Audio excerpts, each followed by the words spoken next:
नमस्कार दोस्तों, आज का दिन बहुत बड़ा दिन घटित हो सकता है और ये आशंकाएं लगाई जा रही हैं कि आज का दिन बहुत बड़ा होने वाला है। दीपके के मुताबिक 24 घंटे में इस्तीफा आ सकता है धर्मेंद्र प्रधान का। और दूसरी तरफ नेशनल टेस्टिंग एजेंसी के 47 अफसर 47 अफसर हटा दिए गए हैं, बर्खास्त कर दिए गए हैं।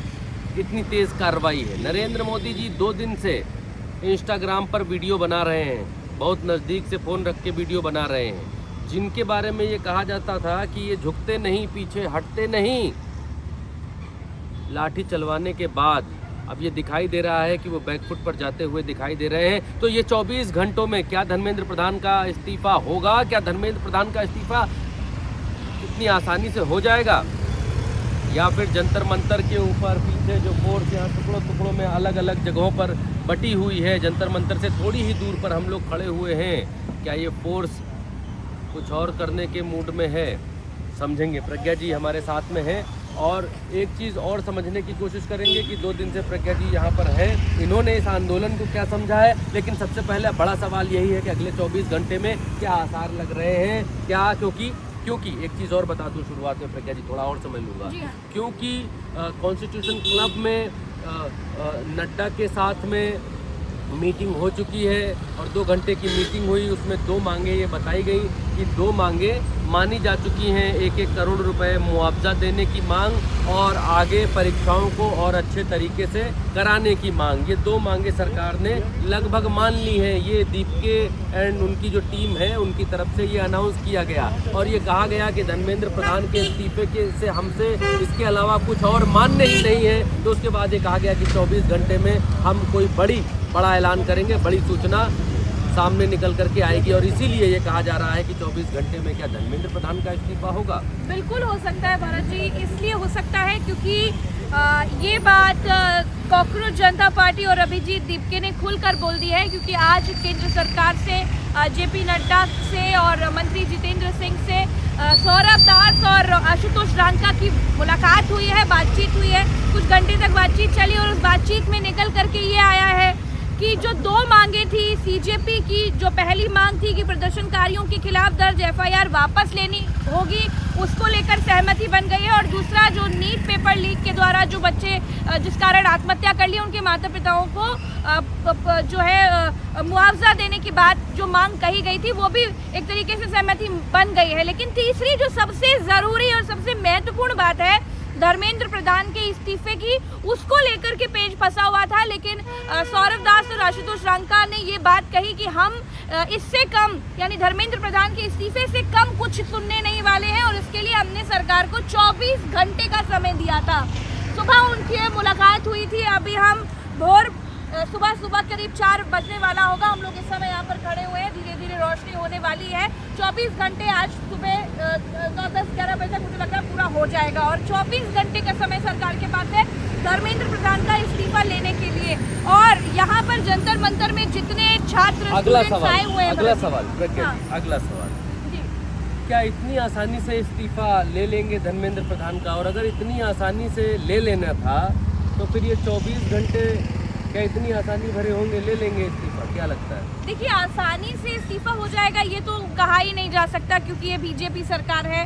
ये तो कहते थे हमारे यहाँ इस्तीफा ही नहीं होता है। लेकिन फिर भी जो जेनजी लोग हैं, इन जेनजीज ने इतना तो अपने पाले में खींच लिया है कि जो प्रधानमंत्री थी 8 बजे मन की बात करते थे, अब उनको इंस्टाग्राम पर जेनजीज मोड में आकर हाय फ्रेंड्स बोलकर इंस्टाग्राम पे वीडियो बनाकर ये बताना पड़ रहा है कि जेनजीज आर माय फ्रेंड्स। और रात 12 बजे प्रधानमंत्री जी जेनजीज की सोने जागने की टाइमिंग भी डिकोड करने की कोशिश कर रहे हैं। रात के 12 बजे जेनजी जागता है। हाँ।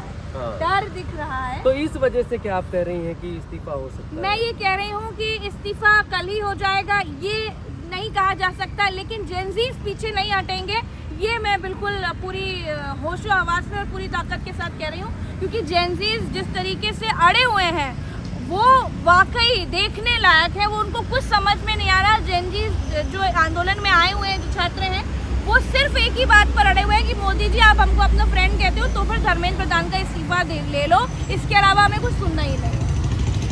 ये दबाव बन सकता है और दबाव बनता हुआ दिखाई दे रहा है। मैं ये बता रही हूँ, तस्वीर सब बता रही है। एक सवाल और प्रज्ञा जी है, बड़ा है सवाल। जी वो ये है कि अभी तक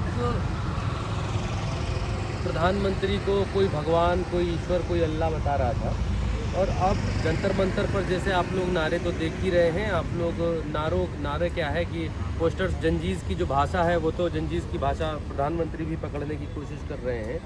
तो ये क्या दिखाई देता है कि इतनी आसानी से पोस्टर्स के ऊपर जो जंजीर अपनी भाषा में लिख रहे हैं और चीज़ें कर रहे हैं और सरकार बर्दाश्त कर रही है। क्या ये सहनशील सरकार हो गई है? अभी तक तो कुछ भी बर्दाश्त नहीं होता था, अचानक से इनको हर चीज़ बर्दाश्त क्यों हो रही है? इससे पहले पाला जेनजीज से नहीं पड़ा था। देखिए जेनजीज जो कौम है ना, ये बिल्कुल ही अलग कौम है, बिल्कुल ही गजब टाइप की कौम है। तो इससे सरकार को पंगा लेना बहुत भारी पड़ गया है। मैं फिर बोल रही हूँ, 20 जुलाई को जो हुआ, अगर वो बर्बरता नहीं हुई होती, जेनजीज दुश्मन की तरह नहीं ले रहे होते सरकार को, तो शायद ये चीज़ें बड़ी आसानी से अब तक नॉर्मलाइज हो गई होती। सीजेपी का प्रोटेस्ट चल रहा होता, लोग सपोर्ट कर रहे होते, लेकिन अब उनको किसी नेता की ज़रूरत नहीं है। अब जेनजीज इसको अपनी लड़ाई समझकर अपने भविष्य के लिए, अपने अधिकारों के लिए सड़कों पर आ गए। अब उनको कोई फर्क नहीं पड़ रहा कि जंतर मंतर पे खाना मिलेगा कि नहीं, पानी मिलेगा कि नहीं, सोने के लिए व्यवस्था है कि नहीं, सुरक्षा है कि नहीं। अब वो खुद अपने हाथ में जिम्मेदारी ले आए हैं। भरत जी, अब जेनजीज खुद पुलिस वाले बन करके, हाथ में डंडा लेकर के, मुंह में सीटी लगा करके ये व्यवस्था बना रहे हैं कि भीड़ ना हो।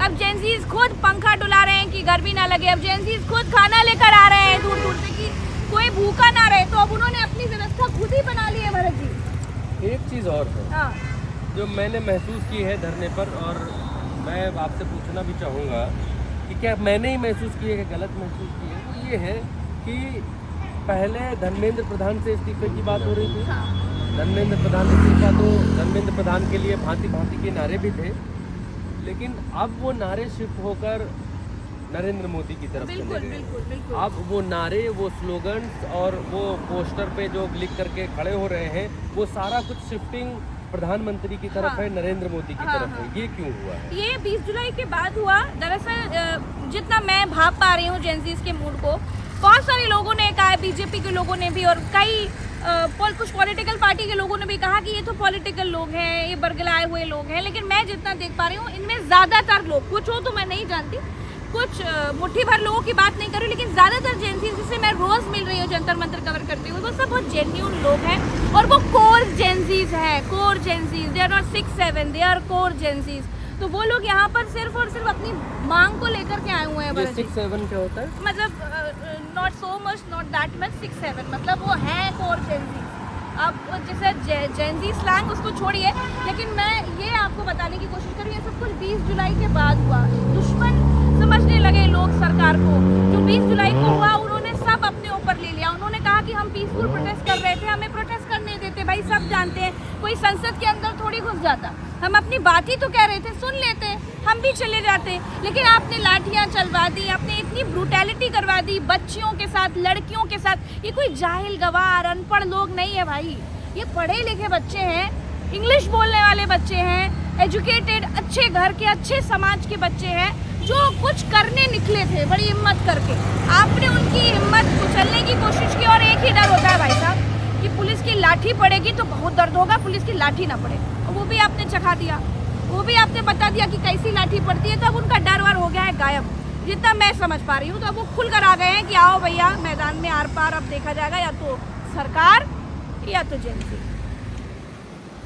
तो बात धर्मेंद्र प्रधान के इस्तीफे पर थी, है और कल रहेगी। क्या धर्मेंद्र प्रधान का इस्तीफा हो जाएगा? अगर इस्तीफा हो जाता है तो आंदोलन खत्म हो जाएगा, क्योंकि फिर तो आंदोलन करने का कोई मसला नहीं बचेगा।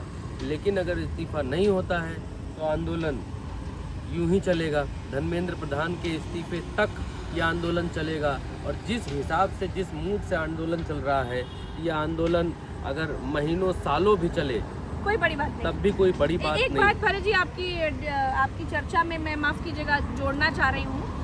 अभी भी वक्त है। प्रधानमंत्री जी एक पायदान तो आकर उन्होंने समझने की कोशिश करी है कि ये जेनजीज जेन्यून है, इनको आप आतंकवादी है, टेररिस्ट, एंटी वेंटी, ये सब गुंडा वुंडा बोल करके बच नहीं पाएंगे। इनका गुस्सा वाकई बड़ा ही खराब है। इसीलिए प्रधानमंत्री इंस्टाग्राम पर वीडियो बनाकर उनको समझाने की कोशिश कर रहे हैं। अभी भी वक्त है, अगर हमारे देश के प्रधानमंत्री नरेंद्र मोदी इन युवाओं की मांग समझ लेते हैं, इनकी बात को समझ लेते हैं, इस सीरियसनेस को पकड़ लेते हैं, तो ये नाराज़गी जो जेनजीज की सरकार के ऊपर है, शायद वो नाराज़गी भी धीरे धीरे कम हो जाए। लेकिन अगर वो अपने पर उतारू रहेंगे और वो ये सोचें कि हम धर्मेंद्र प्रधान का इस्तीफा नहीं लेंगे, एनटीए के अधिकारियों को निकाल देंगे और फलाना कर देंगे और धमकाना कर देंगे और जेनजीज मान जाएंगे, मुझे नहीं लगता कि इतनी जल्दी मानेंगे। तो फिलहाल हम लोगों ने क्या देखा 2-3 दिन में जंतर मंतर के ऊपर क्या देखा और अगले 24 घंटे के भीतर हम क्या देख रहे हैं, वो एनालिसिस करके हम आपको बतला रहे हैं। पूरा दिन, पूरी रात, सुबह होने वाली है, भोर होने वाला है।